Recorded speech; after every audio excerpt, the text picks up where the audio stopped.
Hey guys, this is the WalterFootball.com After Dark show for March 7, 2025.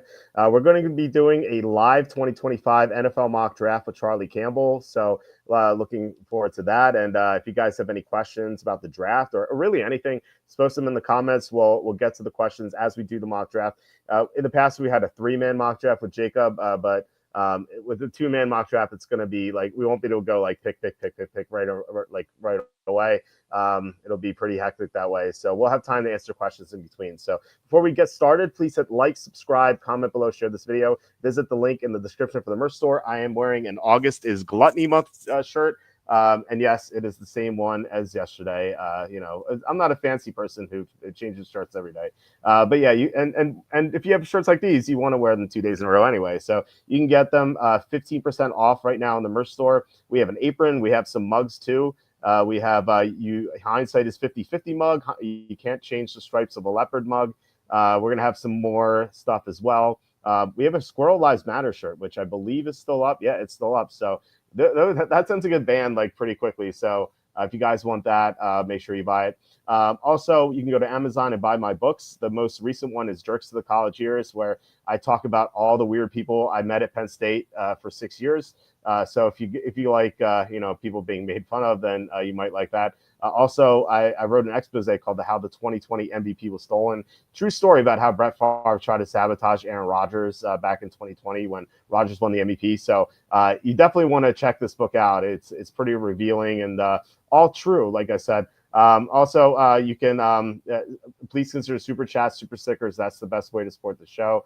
We had John Sanders help us with the super chat yesterday. Also, Slew has been great. Degeneron, The Boss, Can Make an Eagle, Alan Stafford. You guys have been so awesome with your contributions. I can't say enough because YouTube ads pay nothing, especially this early in the year. Later in the year, it's a little bit better, but right now it's just like pennies. So thank you so much for your contributions. And really, I can't say enough like how much it means to us. All right, we are joined by senior NFL draft analyst Charlie Campbell, the best draft analyst and most accurate draft analyst in the business. Charlie, how's it going? How was Indianapolis? Oh, it was awesome. It was a great week. Got a lot of great insight into teams. Great to see a lot of old friends, and just an awesome week at the combine. So if you're busy last week or just flooded with all kinds of news from the workouts and everything, definitely go back and check out our hot presses because we got a lot of good stuff in there for the readers that you're not going to find anywhere else. Yeah, tons of content. Some great articles from Charlie detailing what teams are looking for. Specific prospects they're interested in. Also, some players who fell, just kind of fell off draft boards. There's one key player that we talked about last time who fell off some draft boards. So you can check that out. Also, like the price for some backup quarterbacks who might be on the move. So yeah, I mean, Charlie did a great job reporting from the combine as always. So yeah, if you missed that, the link's on the homepage. It's closer to the top. Per Charlie's suggestion, we had a meeting last week, and Charlie's like, "Well, you should probably get rid of these dead links near the top of the homepage." I'm like, "Yeah, that kind of makes sense." So we did that, and yeah, so it's going to be easier to find the NFL draft stuff, plus the free agency stuff that's going to happen next week. All right, let's get started here. I won the die roll. I was lucky enough to draw the first pick, so I'm going to make the pick for Tennessee. Now, I said this, I think yesterday, or no, I said it Tuesday when I reviewed my mock draft. I think the first player in this draft is going to be Cam Ward. Now, I don't know who's going to make that pick. It might be Tennessee. It might be the New York Giants. Jordan Raanan, who's an ESPN reporter, he reported that the Giants are likely to trade up for Cam Ward. And you reported that the Giants like Cam Ward more than Shedeur Sanders. Right. So, I mean, they've dug into both of those, but, both you guys are saying Cam Ward.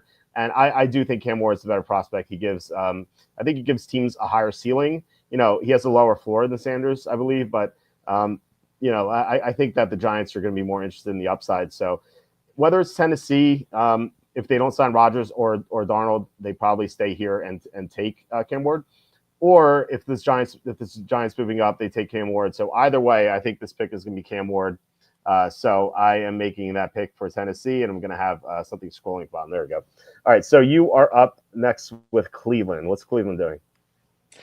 Yeah, I mean, this I felt pretty confident would be a quarterback as well until Now giving some consideration to maybe they do something else, given that there's the restructuring of the Deshaun Watson contract, and then talk of Kirk Cousins possibly, or Joe Flacco or something like that. So very interesting to see what they do in free agency, because that'll probably, have a big clue as to what they're going to do in the draft.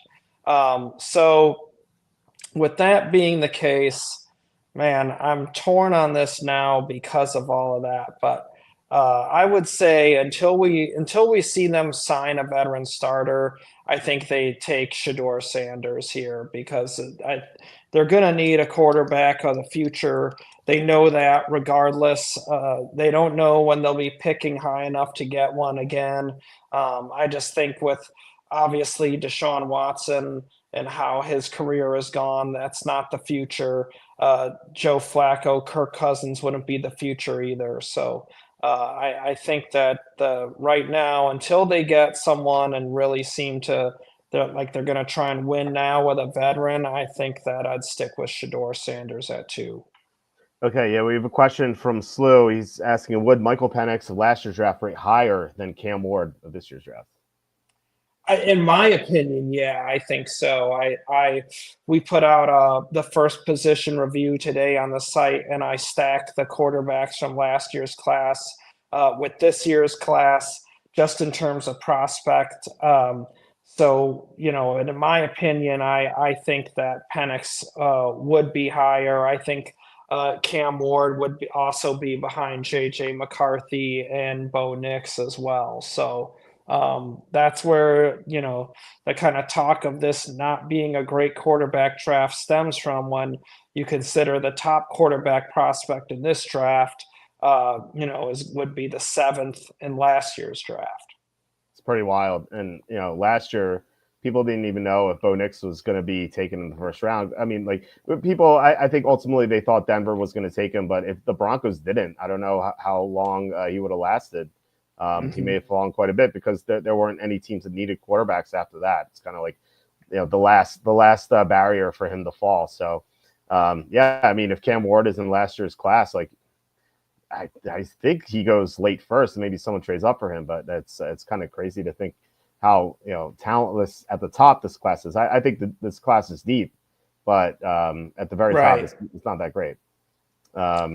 Yeah, a lot of people at Combine, like team people, were saying this is a bad year to be picking high, and that the players that you're going to get between 6 and 10, there's not a real difference to the players that are going to go in the mid-teens about 10 picks later, Yeah. So in terms of just talent and caliber of players. So I completely agree. Yeah. All right. Hold on. So Cassandra says, fire Flacco, tell the Browns to F themselves. Yeah, I think so too.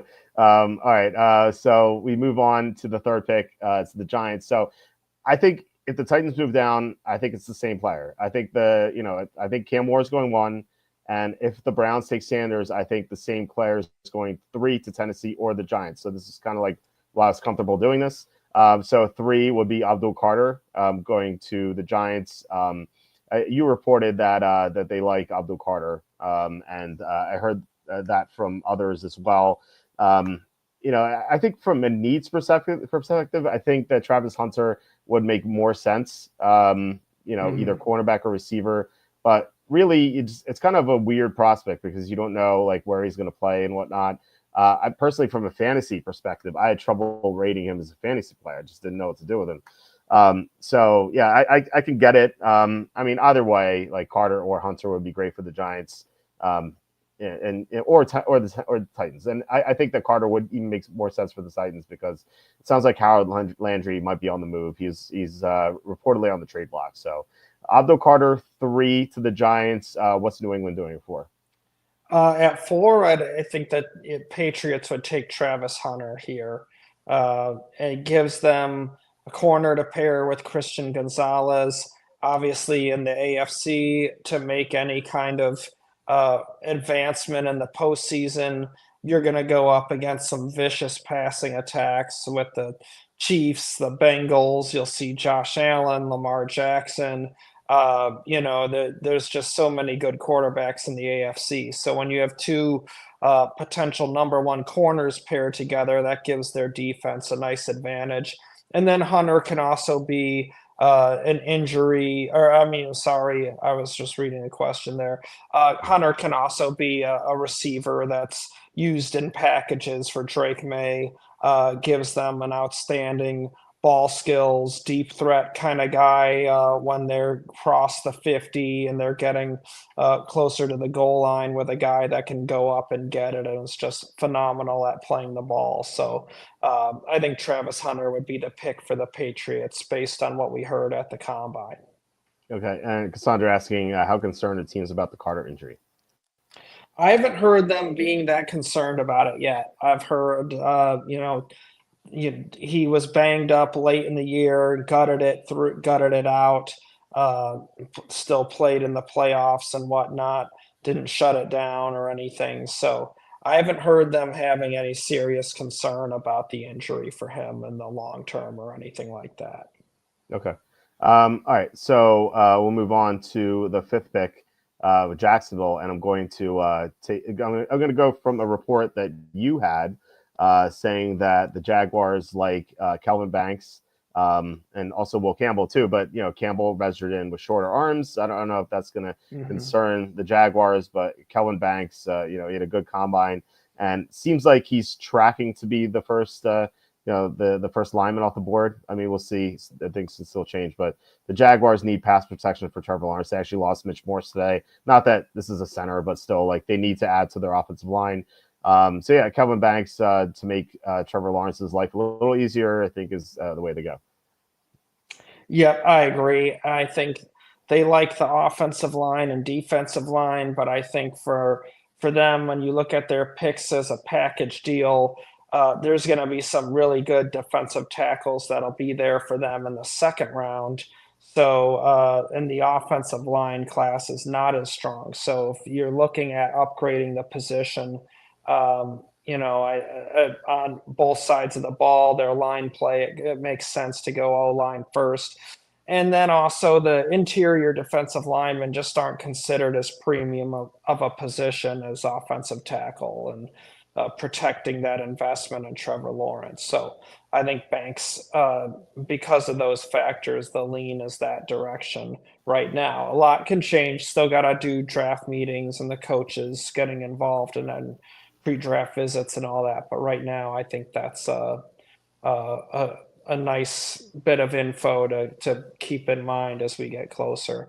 So with the sixth pick with the Raiders, this one is really interesting because we reported a bunch of stuff on the Raiders from the combine, and then just in speaking with sources at the end of the combine, there's differing voices on kind of who they should take at 6. So they're still working through that, I think, on the coaching staff and in the front office, and I think that'll really kind of come to a head in the pre-draft meetings. But I am torn on it, but I am going to have them take Will Johnson, the cornerback from Michigan. And the reason for that is they badly need a number one corner. Nate Hobbs is a free agent as well. Obviously, in that division with the passing attacks they're going to face with Mahomes and Herbert and Bo Nix, all these quarterbacks are going to be there for a long time. Johnson gives them a number one corner. They have a lot of resources put into that defensive line. And then they have extra picks on day 2 where they could come away with, say, a running back that played for Chip Kelly at Ohio State and Travion Henderson or Quinshon Judkins, who already knows his system. So in some ways that makes sense, instead of taking GNT at 6. And then also wide receiver, I think, they might target a player like Ayo Manor from Stanford or Higgins from Iowa State. They have an extra third-round pick, so they have some flexibility there. So I wouldn't be surprised if they kind of look to hit the offense on day 2, and then in round 1, they could potentially get a premium position player to help their defense. Interesting. Yeah, I mean, look, they could do a lot. They have a lot of needs. So, yeah, I mean, Right. Will Johnson makes a lot of sense as the top corner in the draft. Pollyanna asking or stating Kelvin Banks' first offensive lineman is 5-1. By the way, I assume that's a FanDuel. Is that correct? Let us know. Is that a bet you would recommend? Obviously, we have a month and a half until the draft, so things will change, but these odds could change too. That could disappear. So, is that something you would have interest in? It's the Kelvin Banks 5-1 first lineman. Yeah, I mean, I might throw like $50 on it, or or $100 or something. Like, I think those are pretty decent odds. And I think when you consider beyond the Jaguars, you could have the Raiders, you could have then coming up there, the Bears at 10, 49ers 11. There's a number of, kind of spots that he could go in there. So I definitely think that, especially if you don't want to risk a lot, then that's a pretty good odds for a nice payback. Yeah, Diana is saying on FanDuel it's actually 6-1, so even better. Io Manor, first receiver drafted 120-1. I wouldn't do that one. Yeah, I've been late in the second right now, so Yeah, I wouldn't yeah, do I that. don't. There are some there. I think you're gonna probably find some better long shots. I don't think I would go with that one. All right, let's get to the seventh pick. So it's the Jets. The Jets are on the clock right now. And I keep getting like some emails sometimes. They're like, "How do you Mason Graham going seventh?" Like, I'm like, I think he could fall that way. Like, you had a negative report on him from the when the Senior Bowl was happening. Someone called him the Marshmallow Man. Um, Mhm. but he is super talented. He has amazing tape.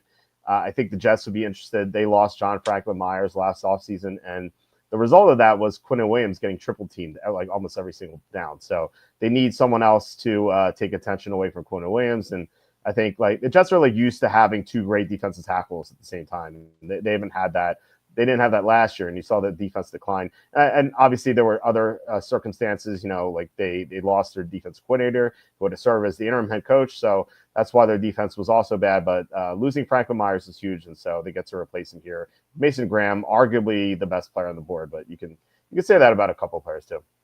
Yeah, and the things I would add about Mason Graham is one, I've spoken with a handful of different teams that said they view him as more of a 10 to 20 prospect because one, it's a bad body, very short arms as well, and very small hands. So some people question how well he's going to translate to the NFL. Then if in terms of the top 10, probably none of the teams in the top 4. Then you get to the Jags, and from a report we had in the Senior Bowl, I know that there's some there that like Kenneth Grant more than Mason Graham. So, and also then what we just reported from Combine with them kind of having a lean towards a premium position player. I don't see the Raiders doing that because they just gave a ton of money to Christian Wilkins, and I think the defensive line's really the only strength on their team right now with Wilkins and Max Crosby, and see Tyree Wilson, improves under a new coaching staff with Pete Carroll. So they just have so many needs elsewhere. So I would be surprised if Mason Graham was not available to the Jets at 7. Yeah, So I think it would be too. So yeah, go ahead, number 8. yeah, and then so moving on to the Panthers at 8. I would say I think they take Michael Williams here, the edge rusher from Georgia. Obviously, they need more edge rush badly. And then I think he's just the safest prospect of the players at that position on the board. He has size, strength, speed, and I've heard nothing about any character concerns or anything like that. So I could see Carolina looking to play it safe and get a player that they view is going to be, and I agree, a solid pro. Might not be prolific, but he's going to be a good solid pro for them, and that's what they need. And they can't afford to screw it up. They really got to start putting in more talent on that defense. Actually spoke to a Panthers fan today in real life. He was like, man, they got to get that Tyrell McMillan. I'm like, yeah, he might be disappointed, but I do think edge rush makes a lot of sense. They had the worst pressure rate in the NFL last year. All right, so staying in that division 9, the Saints are on the clock. I have them going with Will Campbell here. So he measured in with shorter arms at the combine than expected, but I think it's a little overblown. It's not like they were like 31-inch dinosaur arms. It's like 32 and 5/8. It's like 3/8 shorter than the benchmark at 33. And we've seen players or like tackles with 32-inch arms have success. Michael Roos was one. I believe Jake Matthews had shorter arms. It's happened before. He has great tape. He's a local product too, which I don't know how much that helps, but still, it's the same. And plus, it fills a huge need for the Saints because, yeah, I know they drafted Talise Fuaga last year, but really they only have one tackle right now. And I think right tackle is better suited for Fuaga, so they can put him there. They can put Will Campbell left tackle, and suddenly, they have good protection for. It could be the Silver Snake starting Spencer Rattler. It sounds like there were like reports saying that like he might start, or actually I think it was I think Rich Eisen kind of said it during the combine. He kind of like said it without like going into it. He's like, yeah, the Saints are thinking about starting Spencer Rattler, and then he just kept on talking. Like Daniel Jeremiah didn't question him on it, or like I wanted to like know more about that. But if they're going with the young guy, they definitely need more protection, obviously. So yeah, Will Campbell to the Saints. So we have their second tackle off the board. And now the Bears, I think, would have taken Will Campbell or Calvin Banks, but they're off the board. So with that being the case, man, this is a tough call. But I think I'm gonna do something a little bold here and go with Tyler Warren, the tight end from Penn State. And there's a lot of correlation there between what Tyler Warren does well with his athleticism, his flexibility, being a kind of joker player, with what Ben Johnson likes to do and the trick plays and kind of the having a mismatch guy in the slot and uh, inside lining up close to the line, which he does a lot with Laporta and St. Brown at the Lions. So I could see that. And the Lions, Wander Ben Johnson ran a lot of 12 personnel, 2 tight ends. And so you could have him and Cole Kmet on the field together at the same time. And then if they line up with safeties against those guys, they can just audible to a run and just run straight at the defense. If you line them up with linebackers against them in coverage, then that's a mismatch for in terms of the passing game. So I think if the Bears get cleaned out on the offensive line, I could see them doing something a little out of the box and take a player like Tyler Warren. And Keenan Allen's a free agent. And I think that the having another receiver to help Caleb Williams is something that they definitely consider. Yeah, John's saying Bears should sign Evan Ingram. Yeah, I mean that would kind of serve the same purpose there. Yeah, it would be a good move for them. Like Charlie just said, Keenan Allen is a free agent, and he started off slowly last year, but toward the end of the season, he was really good. I played him like every week in DraftKings, so that's how I know. Armand Membu had a great combine stock, isn't up for y'all. I will take him here not with this next pick, but soon enough. What did you think about Membu's combine? Yeah, I mean, obviously it's a great workout, and that was expected. I just haven't heard teams that high in them yet. I mean, that doesn't mean that there aren't some out there because I don't know every team and where everyone has him. But a few I have spoken with, they have him lower on day 2, just because they saw a lack of finish with him, and size questions as far as playing on the edge in the NFL and put him as a guard. So, but that's going to vary. So, and it only takes one to fall in love. So I'll be asking more on following up and seeing if teams are higher on him now. Okay. And first receiver taken, not including Hunter, minus 155 for Teteroa McMillan on FanDuel juice, but who leapfrogs him? Golden, Egbuka, Burden, can't see it. Do you think minus 155 for McMillan first receiver is good? And maybe Burden. I think he could do it, possibly. Yeah, I mean it's I have a hard time seeing any of those three going over him, but yeah, I probably wouldn't bet on one of them leapfrogging him. Okay. All right. So I'm going to be up here with the 49ers. And as I said, not yet for Membu because there's a really good defensive tackle on the board. And as we know, John Lynch loves drafting defensive tackles. He actually, or defensive linemen in general. Like, he didn't do it last year. In fact, like, he didn't draft a single defensive lineman last year, which was bizarre. I think he compensates for that this year. And they really need a defensive tackle anyway with Hargrave gone. So Kenneth Grant, the other Michigan defensive tackle, would be my pick here. Just kind of like, arguably the best player available and fills a need, and also goes with what John Lynch loves in the draft. So I think this is almost, like I'd be pretty confident in this pick if this fell in real life and like he was available here. Yeah, I agree. And then next up, I have the Cowboys at 12. All of them take Ashton GNT, the running back from Boise State. Give them a plug-and-play upgrade and a guy that can really transform their offense immediately and help Brian Schottenheimer. So I think if GNT gets to the Cowboys, there's a real good chance he's their pick.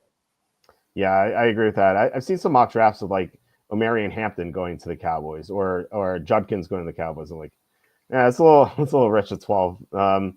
But Yeah. still, I mean, Genti, I think, would definitely be the pick there. Charlie, I mentioned to Walt the other day, Kuiper has Terrell McMillan falling to the Chargers at 22. What do you think about that?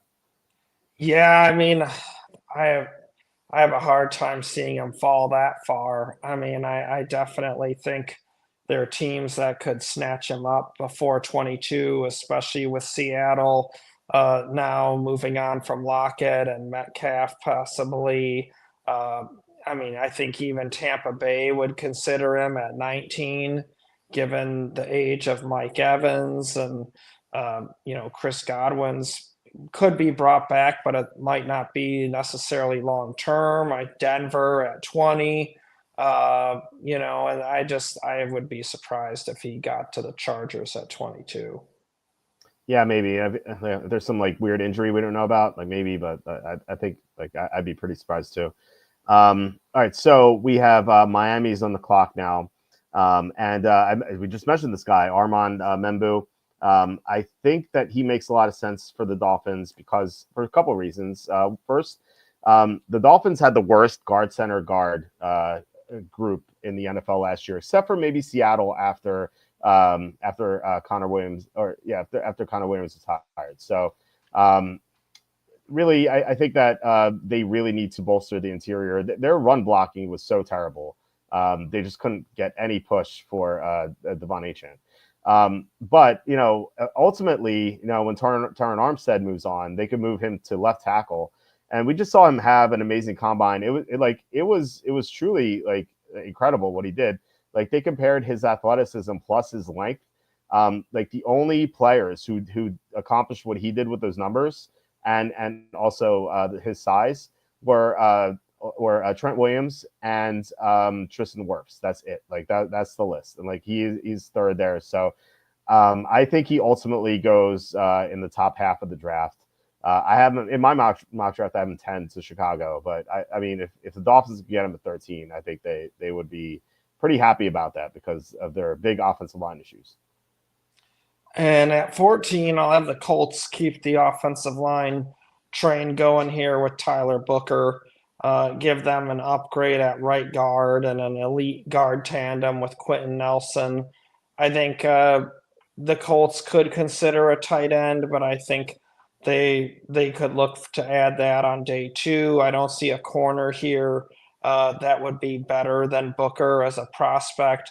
And this is a huge year for Anthony Richardson and Jonathan Taylor. They need him to run well to help Richardson.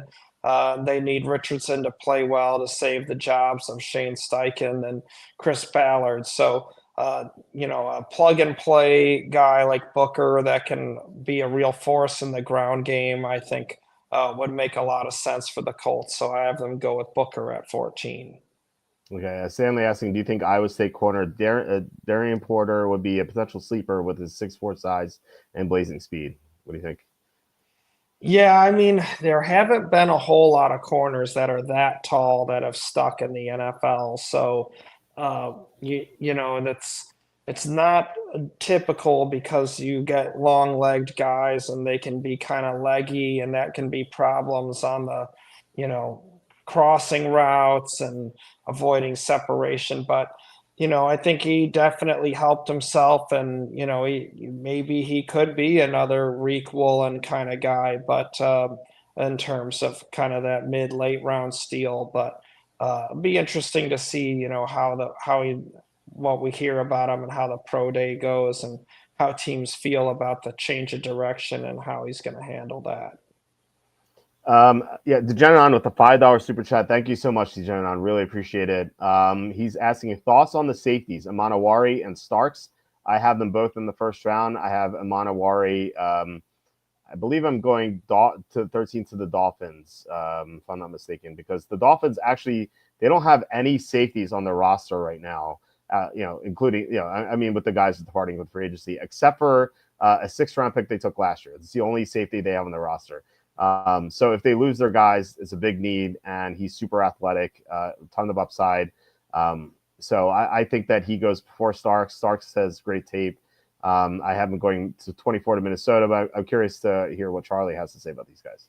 Yeah, I mean, I love Eman Wari. He's one of my favorite players in the draft, and he's just a freak of nature in terms of the size and speed. And he's 6'3", 220. So he's pretty much the size of a will linebacker, but he has just crazy speed and athletic ability to do things in coverage that is extremely rare to have a safety that big that can cover like he does downfield. So he's a very rare prospect. He's not just a workout warrior. He was awesome early in the season for South Carolina in terms of some huge interceptions and game-changing plays. And he's big to tackle, willing to tackle. He's not. I mean, in some ways, he's very Sean Taylor-like in terms of the skill set and what he can do in coverage. He doesn't hit like Sean Taylor or play with that much violence, as like an 8th man in the box. But Eman Wari is special. I think he definitely should go in the top 20, even though safeties tend to get downgraded. So, and Starks, I think, is just a solid, safe first-round pick. I think he's going to be you take him and you're going to have a good starter at safety for 5 to 10 years. Can be that free safety that locks down the deep part of the field, very natural in coverage, very sound in technique, doesn't take false steps, very good eye discipline. So I think he's just going to be a real solid and dependable coverage safety for a long time. Yeah, for sure. So yeah, thank you, John, for the $5 super chat. Really appreciate it. John asking about quarterback dominoes of free agency. I actually just posted an article about it on the homepage. I list where every quarterback will go this offseason. So yeah, you can read all about that. Real quick with the players you mentioned. I know I have Rodgers going to Tennessee, Wilson going to the Giants, Cousins going to the Raiders, I believe, Fields staying with the Steelers, Darnold. I forget where I have Darnold going, but yeah, you can read about that on the site. So yeah, it's the top page, top link on the homepage. All right, number 15 here. It is the Falcons are on the board, and another player who had a great combine was Shamar Stewart. So I think that the Falcons would be interested in him here. He's a talented edge rusher, which is what Atlanta needs. Although the Falcons pass rush was it was very strange last year. Like heading into the bye, the first 11 weeks of the season, they couldn't get after the quarterback at all. I think they had the second worst pressure rate in the NFL. Just Carolina was the only worst team. And then after the bye, like they got after the quarterback pretty heavily. But I don't know if you can trust like a 6-game sample size. So and plus Matthew Judon's a free agent. I don't think they resign him. So I think that someone like Shamar Stewart makes sense for the Falcons in 15. Yeah, I completely agree. In 16, I'd have the Cardinals take Maxwell Harrison, the cornerback from Kentucky. Corner's been an issue for Arizona for years, and Harrison just had an excellent combine. And aside from that, he has really good tape from the 2023 season. He started out strong last year, then got injured. He could have shut it down. Kentucky was having a rough season, but he came back late in the year anyway, and I think that speaks well for him with teams in terms of his competitiveness and being a good teammate. So I could see Arizona viewing him as kind of safe bet to turn into a solid, good cover corner that they really need. John saying no one went to Shedeur Sanders' birthday. This is in reference to what Stanley's asking. Why are scouts writing off Sanders, saying he could be a second rounder when he's the best quarterback in the draft? Because it's impossible for him to be a bust unless he gets hurt. Well, I mean, that's not look. Any player can be a bust. I don't know how many times I've heard so and so's the cleanest player in the draft, the safest player in the draft, and then they end up being a bust. Remember like Aaron Curry, for example. Like everyone thought he would be the safest player, and he was a bust. Robert Gallery was supposed to be super safe at tackle. Now he did have a great career at guard, but like at tackle, he was definitely a bust. So we've seen that before. But look, Charlie has the most sources. I have like one or two. And I heard from a scout on a team tell me that that he thinks Shedeur Sanders will go in the second round. So I think that's what Stanley's referring to, unless Stanley heard from something else. So any thoughts on Sanders potentially slipping to the second round? Yeah, I mean, nothing's impossible, I would say, but I do think that, there are enough teams that need a starter and a young starter and could have a starter grade on him. They might not have him with an elite high-end starter grade, but I think there'll be enough teams that have a starter grade on him. And when you look at, even teams picking in the back half of the first round, like Seattle and Pittsburgh, teams that they might sign one of the Seattle, obviously Geno Smith. They still have him, but he's not a long-term player at this point in his career. And obviously Pittsburgh's been in the carousel. They're going to need help, long-term at some point. So I would be still surprised if Shedeur Sanders slipped to the second round, and he is very accurate. So that's one of the most critical traits for any quarterback, and he definitely has it. And I think that's going to show up well when they get into the pro day and the pre-draft workouts and everything. And so I think that there's kind of been an anti-Shedeur Sanders hype train. But I wouldn't be surprised if teams don't really buy into that, and there's enough that have him with a starter grade where he still goes in the first round high, or just somewhere on that opening night of the draft. You said it earlier about a different prospect, but you said all it takes is one team to fall in love, and like that's really Exactly. yeah, and teams are more likely to fall in love with the quarterback, or at least talk themselves into falling in love with the quarterback. We saw Kenny Pickett go in the first round. I think Sanders is definitely better than Kenny Pickett, and the only reason the Steelers took him is because he went to Pitt, and they didn't want to pass another Pitt quarterback. So I feel like the team's going to have a better reason to take Sanders. I'd be surprised if he fell to the second round, despite what like one of my few sources had to say. But anyway, let's move on to the back half of the first round. We have Cincinnati's on the clock here.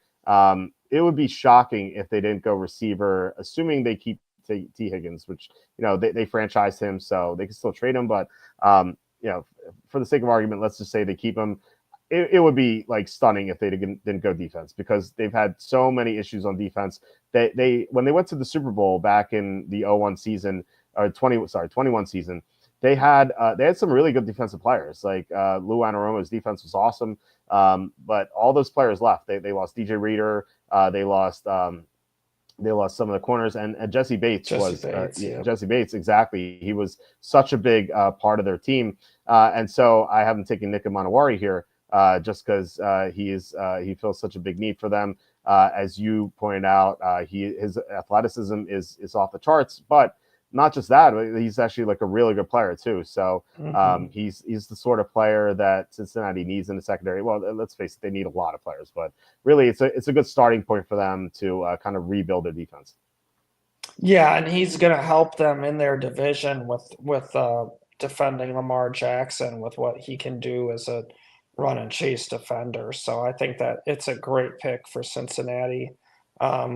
Need to go D line after, Hendricks and Hubbard. That definitely could be in play. We'll see what happens with Hendrickson, but yeah, I would agree that D line is a real possibility if he leaves. But I mean, they did draft Miles Murphy in the first round just a couple of years ago, so they've kind of been working with him, have him in the hopper. You don't know what they exactly feel on that, because they're not going to come out and say, yeah, our first round pick from 2 years ago is a bust and can't play. They're going to try and give him another chance at training camp, or maybe they feel like he's coming along and some players develop a little slower and we think he's going to be the starter to replace Hubbard. So, but they don't want to say that necessarily either, because they want some teams to not know what they're going to do. So, but yeah, definitely, I think D-line's in play if Hendrickson's gone. At 18, I would have Seattle go with a tight end here with Tyler Warren if he were on the board, but he's not. And with that being the case, I'm going to have them take Jalen Walker, the linebacker, edge rusher from Georgia. Seattle has needs at linebacker and edge rusher, so he can kind of help address both positions, because he can play like Sam backer, and then you move him to the edge in the sub package. So I definitely could see Walker being a fit there for Seattle at 18. Okay, and 19 is the Buccaneers are on the clock here at 19, and I had a plan to put Jihad Campbell here to the Buccaneers. They need a linebacker and one of the better defensive players on the board, but there's a player still available, and I think we need to kind of end his slide. And as Cassandra pointed out, like Kuiper has him going 22 to the Chargers, and that's Teteroa McMillan. The Buccaneers, they are going to probably lose Chris Godwin. He's a free agent, and I think if he leaves, I think he goes to Jacksonville to follow Liam Cohen. The Jaguars just lost Christian Kirk, by the way. But Charlie just mentioned Mike Evans' age, so he doesn't have that much time left, and I just feel like with McMillan available, it's just it's the best player on the board. It's hard to pass on that, so I'm going to have them taking McMillan here at 19. Yeah, and I agree. If McMillan got here, I think it'd make a lot of sense. And yeah, they definitely need help at linebacker. But I think one of the things that's kind of emerged here in the postseason is there could be some decent linebackers to be had on the second day of the draft with guys like Danny Stutzman, Carson Seschwinger from UCLA. And then I think Jeffrey Bassa from Oregon, and linebacker is not a premium position and wide receiver is. So I think that makes a lot of sense. And then at 20, I would say I'd have the Broncos take Colston Loveland, the tight end from Michigan. I think they want that joker, flexible tight end for Sean Payton's offense, and Loveland would fit that. Tyler Warren's off the board. Gianti's off the board. So with those guys gone, and McMillan too, I could see Denver liking him if he got there. But with them all gone, I'd have them take Loveland. Um, we had a question here. What do you guys think the compensation will be to trade Trey Hendrickson? I'm usually pretty poor with compensation, so I like never get it right. Like usually, like sometimes I'm like I just like way undercut what I think the team's going to do, and then like I adjust too much. But I have to imagine that an edge rusher as talented as Trey Hendrickson would probably generate quite a bit of draft capital. Then again, he is 30 and he will be 31 during the season. So I don't think it'll be a first rounder. Maybe a second. I mean, he's a great player, but teams might be wondering like how much more time he has left in the league, like being a top player. So depends like where in the second that is, like maybe a second or a third. I think maybe like a third and a fifth or second, or maybe like actually probably like Yeah. a second or fifth or something. What do you think? Yeah, I agree. I think, two or three, depending on where they're picking. Uh, and I could also see maybe a conditional pick for next year where, that maybe it's like a fourth round pick, but if he puts up big numbers, then it moves up to a third or something like that. I could see it being something like that. But yeah, I agree. It's not only the age as well, but it's also the contract. Whatever team is going to trade for him is going to sign him to a new contract. And that's going to be a massive deal, especially in light of what Max Crosby just signed. You're going to have other pass rushers as well that could be, resetting the market any day now, whether it's Aiden Hutchinson or Micah Parsons.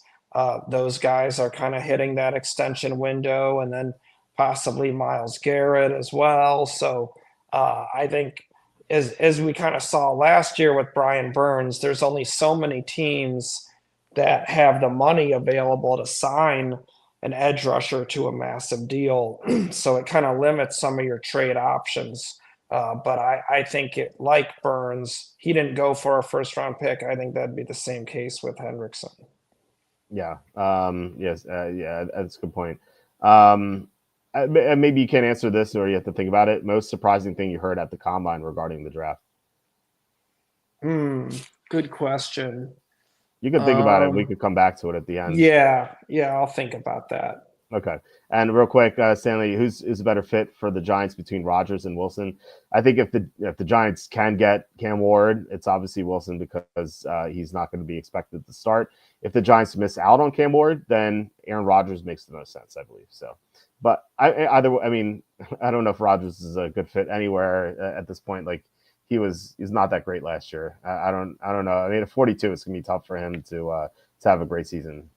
But who knows? Maybe I could be wrong about that. But all right, we go to 21. Steelers are on the clock here. I think like receiver makes sense, but the Steelers have had so much success drafting receivers on day two that I feel like they keep that going. And I mean, you could point to like Luther Burden. I don't know how exciting that is for the Steelers. So there are a bunch of defensive linemen available here, and I think they go after Derek Harmon or maybe someone similar, but Derek Harmon, productive pass rusher. He had a really great combine.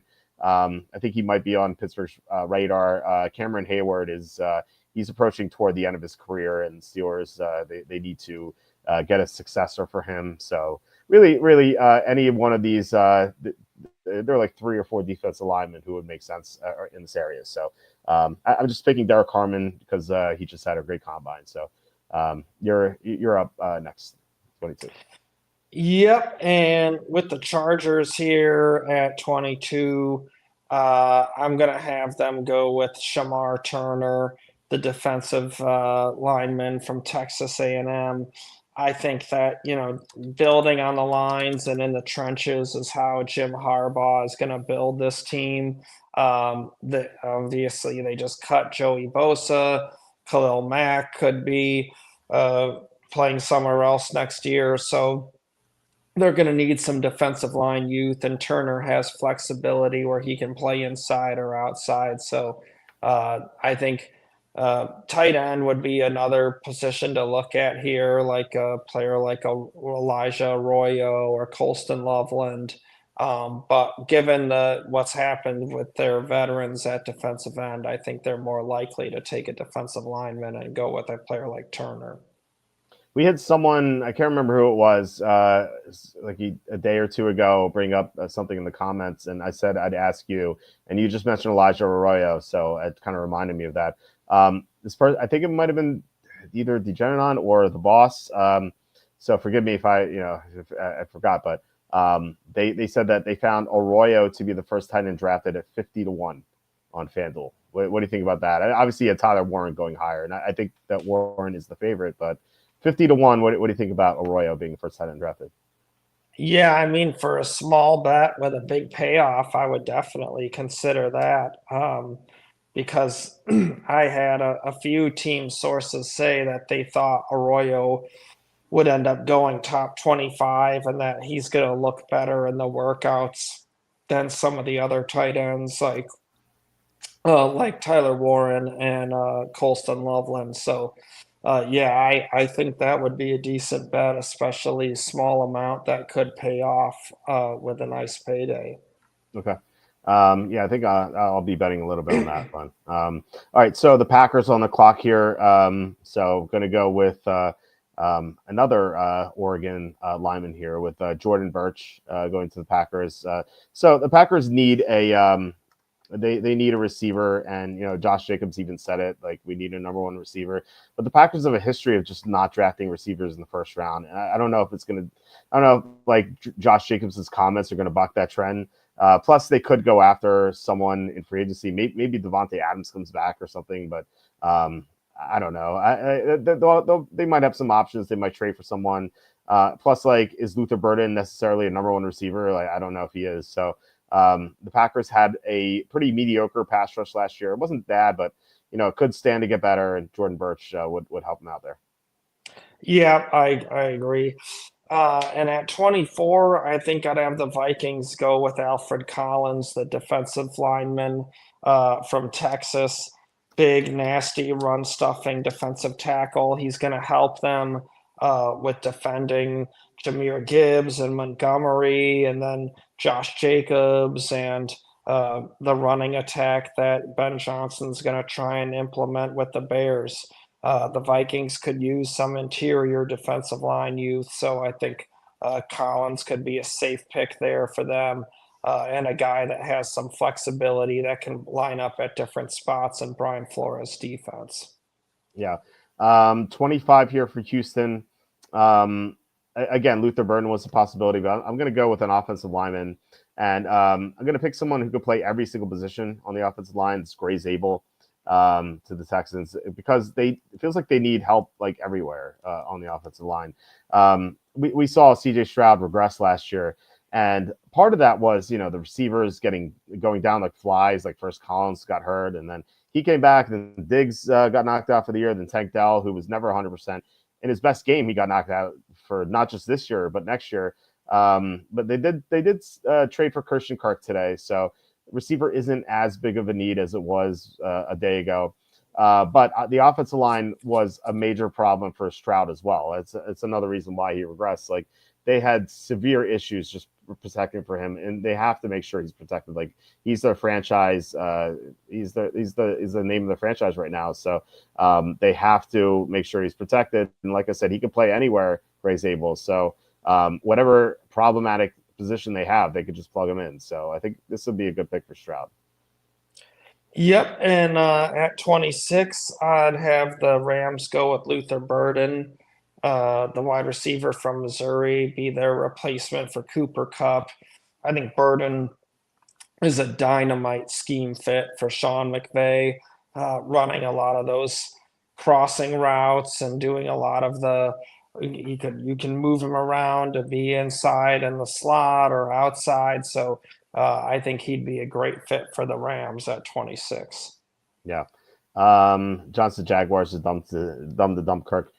Yeah, I mean, he did command a big salary, but as Kenny, if Kenny were on right now, he'd be yelling at me saying the cap is fake. So Yeah, he was also injured quite a bit too. Like they didn't really count on him. And I do think, like I said, I think that Chris Godwin goes there and he would play in the slot. So it's kind of like the same position. So I do think they were stupid to trade Kirk to Houston though. It's like why would you trade Kirk to like your biggest obstacle to winning your division? Like you just made your biggest divisional opponent better. Just didn't make any sense to me. But yeah, let's move on to 27 Baltimore. So we actually talked about this the last time you were on, Charlie. It feels like the Ravens always get a player who falls. And in this case, it's James Pierce. Now, you had an article on the site in the hot press saying that some teams removed James Pierce from the draft board. I don't know if one of them was the Ravens, but the Ravens do have a history of making picks like this, and they could use an upgrade to their edge rush, which was very mediocre last year. So if they aren't turned off by James Pierce, then I think that he would make a lot of sense for them. And actually, we had a question about Pierce a couple nights ago. Did you hear anything about like why James Pierce is falling? Like I know he had an altercation with a police officer in the past, but I couldn't find anything else like about that. So did you hear anything like regarding like why Pierce fell? Just major character concerns, multiple things, and concerns that they had. So it's all character driven. But I know teams picking high in the first round and teams picking late that he's off the board. So, but I really like the Ravens pick. I could see them. I could see the Eagles. I think those are two teams to keep an eye on if he does slide. That could end the slide and end up getting a really awesome value. Yeah, the NFL gave Jalen Carter to the Eagles. Maybe they'll give James Pierce to the Eagles too, and just Right. just let them run amok in the NFC for the next decade. The boss say Brian Thomas, offensive player year, 45-1, looking intriguing now. Yeah, with Liam Cohen there, I like it. I mean, Liam Cohen said the offense is going to run through Brian Thomas, and Trevor Lawrence is going to be better with Cohen. And if they draft Kelvin Banks, Trevor Lawrence is going to have better protection. So I do like that 45-1 looks pretty juicy. All right, so you are up next with the 28th pick. So like what's the pick here? So I'm gonna have the Lions go with Tyleek Williams, the defensive tackle from Ohio State. I know uh, he's kind of on the bubble between the first and second round, but I know a lot of team people that really like him. DJ Reader's in the last year of his contract. You have Levi Onwuzurike is probably leaving in free agency. Aleem McNeil's coming off a torn ACL. So I could see them looking at Tyleek Williams, and Tyleek played all over the Ohio State front. And if you go back to last year, probably the worst tape for Joe Alt was when he had to block Tyleek Williams. Tyleek Williams really had some impressive plays getting the better of Alt. So I could see the Lions taking advantage of this strong defensive line class, maybe taking the defensive tackle first because that's the better player, going with the BPA there, and then circling back to defensive end on day two. So last year they took corners back to back in the first and second round. So I wouldn't be at all surprised if they doubled up on defensive linemen with an interior and an edge guy. But there should be some really good options for them at 28 and in the second round on both end and tackle. Mm-hmm. Okay, so Redskins are up 29, and based on a comment yesterday, I'm now a wanker for calling them the Redskins. But nevertheless, Redskins, I think that they end the slide of another player, a mini slide, not like a huge slide, but Malachi Starks going here to Washington. I had him in my mock draft. I had him going like 24 to Minnesota. I could see him going a little higher, like maybe even as high as 17 to the Bengals. But as Charlie said, rock solid safety, smart player, very talented, great tape. He's not gonna screw up a lot. And the Redskins, they have a free agent in the safety, Jeremy Chin, so they could stand to add a player to the secondary here. Yep, and with the Bills at 30, I'd have them go with Benjamin Morrison, the cornerback from Notre Dame. Obviously, corner's been a concern for them, and I think at 30 they could have a nice value there with Morrison, who probably would have been a top 20 pick if he hadn't gotten injured last year and had another season of playing like the way he did in 2023. So I know a bunch of teams are picking early in the second round would really love it if he got there. So it wouldn't shock me if he goes a little bit higher than because they're really hoping he gets there. But I could definitely see one of these playoff teams think about him because he's a clean prospect. I think he's going to be a nice solid pro, and he can come in and compete quickly. Mm-hmm. John's saying surprised you have Golden sliding to the second.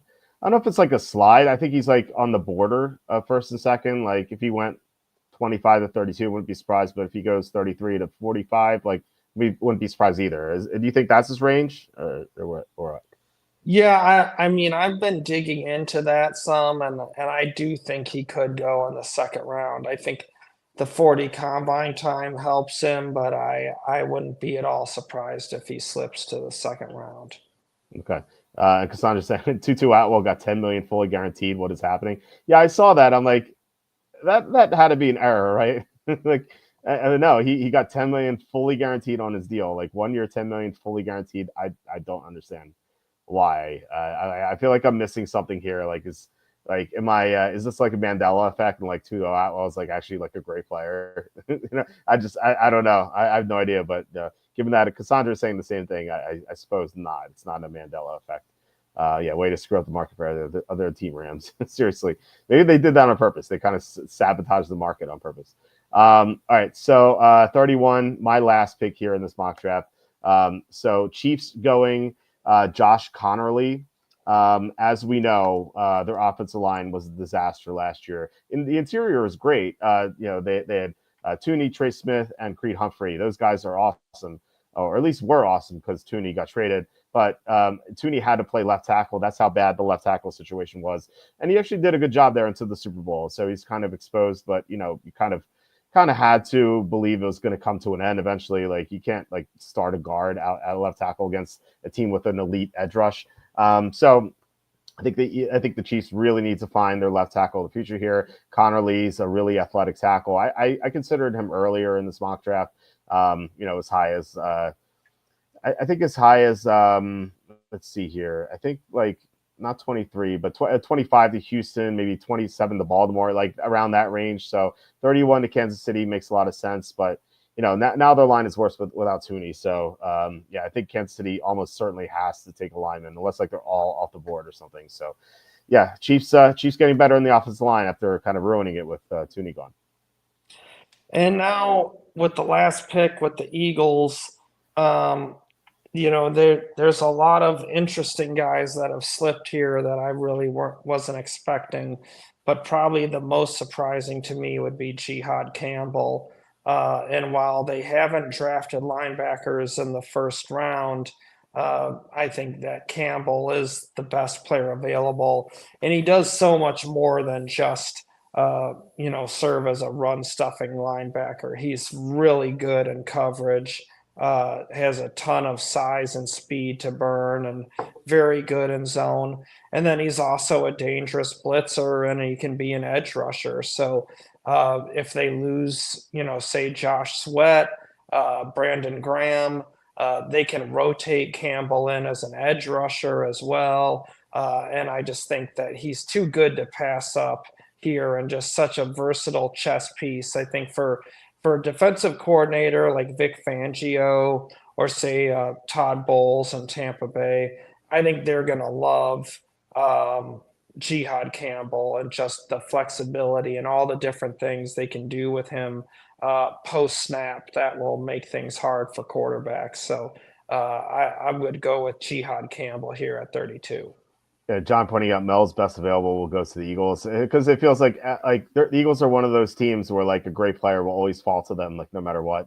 Right. So yeah, I mean, and that's the case here with Jihad Campbell. So this is actually is a great comment here because I was actually thinking about this. Degeneron saying story of the draft, lack of first round grades. We're going to see a few unexpected first round picks in the 20s. I think so. I think we're going to see like 2 or 3 like very bizarre picks where like first round, really? Like where this guy? I'm like I have this guy in the 3rd round in my mock draft. Like I think we're Right. going to see a couple of picks go like that just because. I think Charlie, you said I believe some teams had like 12 first round grades on teams. One of my very few sources told me that his team has 14 first round grades.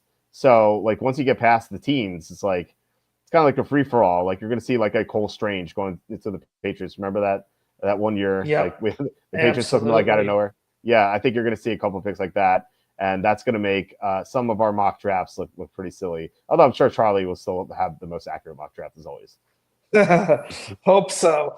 But yeah, I definitely wouldn't be surprised if there's some shocking picks, especially once. Yeah, I mean, it wouldn't even shock me if that starts kind of creeping up middle of the first round, just because Mm-hmm. this draft without the lack of kind of typical quarterback predictability at the top, maybe not necessarily predictability as far as team and player, but last year you knew that there were going to be those 3 quarterbacks going in the top 3, and you knew another few were going to probably be going in the top 12. And so when you have that many of those guys kind of eating up 5, 6 picks, that pushes down talent to say picks 10, 11, 12, 13 that, might go higher in a draft like this year. So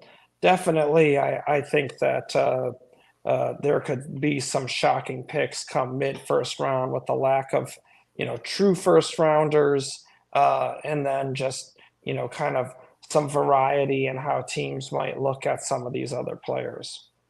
Yeah, it's a great point about the lack of quarterbacks doing that. Also, something you just said about the Eagles, not ordinarily taking like a linebacker in the first round. I've actually said that about the Bills with the safeties because like the Bills are another team that drafts like high value positions in the first round. Like this is kind of a special case because Hmm. this like 30 like the Bills drafting 30 or the Eagles drafting 32. Like this is technically like 2nd round in this draft class. So Exactly. yeah, so I don't think like that doesn't really apply. If the Eagles drafting 17th, then like no, I don't think they take Campbell there. But 32, if he fell to them, I'd be shocked if they passed on him. The same thing with like Malachi Starks to the Bills, which was like that kind of stemmed that conversation. Whereas like yeah, ordinary like in a normal draft, like no.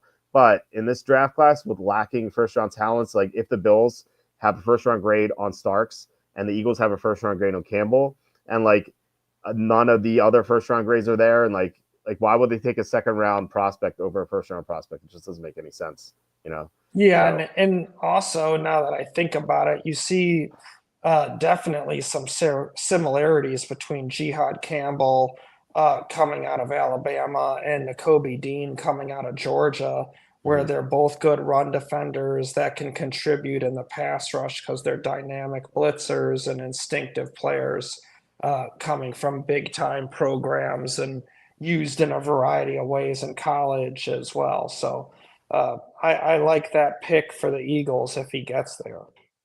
Yeah, I do too. And John's saying Jihad will definitely blow up a lot of plays. So, well, on that note, so yeah, guys, thank you so much for watching and commenting. Really appreciate it. Thanks especially to Degeneron for the $5 super chat. Thank you so much, Degeneron. It's really appreciated. Like I said, the YouTube ads pay nothing, so it's a big help for us. Charlie, anything going on? Any content coming up on WalterFootball.com? Yep, well, we'll have my updated mock draft coming out on Monday, every Monday, up until draft week, and then of course draft week every day. And then right now we got the position reviews starting to go up on the site. Those are a lot of fun. Really dig into the strength of each position. Do they have good values in the mid rounds? How do they compare to previous year's prospects? Who's the safe pick? Who's got most bust potential?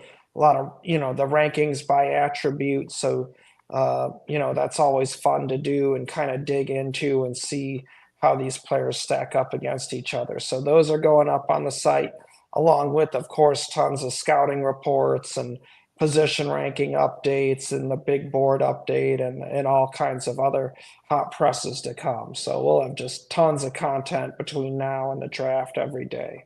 I love the position reviews because I always like to like guess where you have these year's prospects compared to last year's. I'm like, oh, I wonder what Charlie like how he orders them. So yeah, the quarterbacks are up now. Actually, they're not up on the homepage. They're gonna be up on the homepage tomorrow. And then the running backs are coming. So and then we're gonna have every other position, as Charlie said. So yeah, tons of content coming. From my perspective, we have a free agency starting on Monday. Technically Wednesday, Yeah. but like Monday's the beginning of the tampering period. So we have grades for every single free agent signing. Any trades, we're going to have grades for that. Rumors up as well. So yeah, all that's at walterfootball.com. Last question before we head out. I don't want to like ignore Stanley here. He's asking what do you think about Azareye'h Thomas, because he thinks it's a talented corner who can make an immediate impact in the NFL. We didn't have Thomas in the first round. So what do you think about him? Yeah, I mean, I agree with you, Stanley. I think he is really talented. He's big and fast and athletic. So I definitely think he could go in the first round. I think he's kind of one of those bubble players. Um, he could go as high as the early 20s and he could slip into the early second round. So it's just going to vary by team, but I would not be at all surprised if he ends up being a first round pick. He's got a lot of upside and definitely he has more size than say Harrison might you could say maybe has more twitch and juice than some of the other corners that could go in the first round. So in terms of skill set and upside, he's got a really nice, argument there that he's going to be a good pro corner, and he could, like you said, you know, compete right away to start because he has size and speed and just God-given ability that you can't coach. So I think he could end up being a real nice pro. Yeah. All right, guys. Thank you so much for watching. Like I said, please hit like, subscribe, comment below, share this video. Visit the link in the description for the merch store. What did the Giants pay DeVito's? Did that happen? I didn't see that, or I don't know if that's a joke or not. But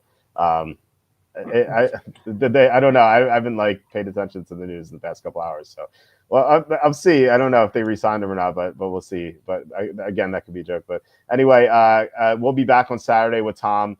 So we'll be discussing. I don't know what we'll be discussing. Usually we'll talk about random stuff, and then next week, all free agency coverage next week. Yeah, we'll have shows every night as usual, Tuesday, Wednesday, Thursday, Saturday. So yeah, guys, once again, thank you so much. Have a great night, guys, and I will talk to you later.